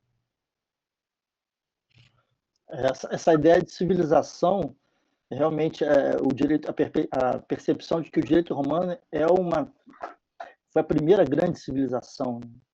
E as nações modernas, né, claro, visão da Europa, seria uma segunda civilização. Então, dentro da perspectiva do comparatismo, né? Então, por isso que, como eu disse, o tratamento de fonte do direito romano enquanto fonte era similar ao tratamento que se dava às legislações estrangeiras, né? É interessante essa perspectiva da civilização com a fonte, o direito romano como fonte de civilização também. Pois é. Alain, esse problema que eu elenquei com algo que eu quero tratar mês que vem da revista Romanitas, essa da década de 60 no Brasil, do Van Dyck, da Nóbrega, tem a ver com esse problema paradigmático, né?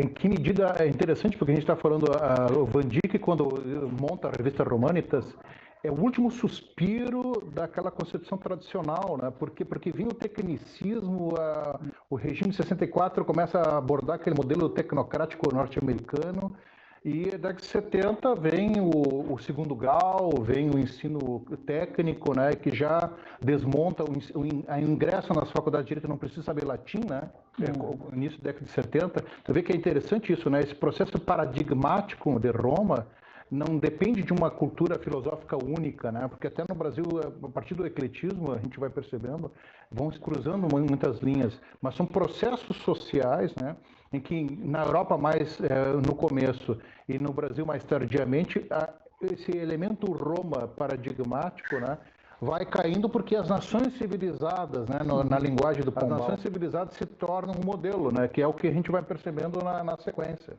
Né? Sim. Mas, Fábio, que não falou ainda, só para fecharmos. Na verdade, o que eu vou falar realmente é sobre o tema, né? Apesar de achar que minha fala foi bastante corrida, né? Eu fico sempre com essa impressão, porque são muitos elementos, né? Fico aqui com muita vontade de falar um pouco sobre os debates parlamentares relativos ao direito romano, ou à recepção do direito romano. Né? Eu falei muito brevemente, em razão do tempo mesmo, né? Mas é um universo muito fascinante, muito interessante, né? Meu campo próprio, como o professor já sabe, é o século XVI, né? O que eu fiz aqui foi um atrevimento, né? Muito mais em comparação ao século XVI, efetivamente, aqueles posteriores à chegada da formação dos cursos de Direito no Brasil. De modo que eu acho que está impondo para a manga para algumas continuidades e, em certo sentido, já encerrando aqui minha participação, agradeço muitíssimo e eu creio que foi uma experiência muito interessante, esse síntese de algo que eu acho que eu poderia falar 1 hora e que acabei por falar em 30 minutos. E okay? Fábio, muito obrigado, professor. Imagino que vai estar na tese, né? Parte dessa análise, né?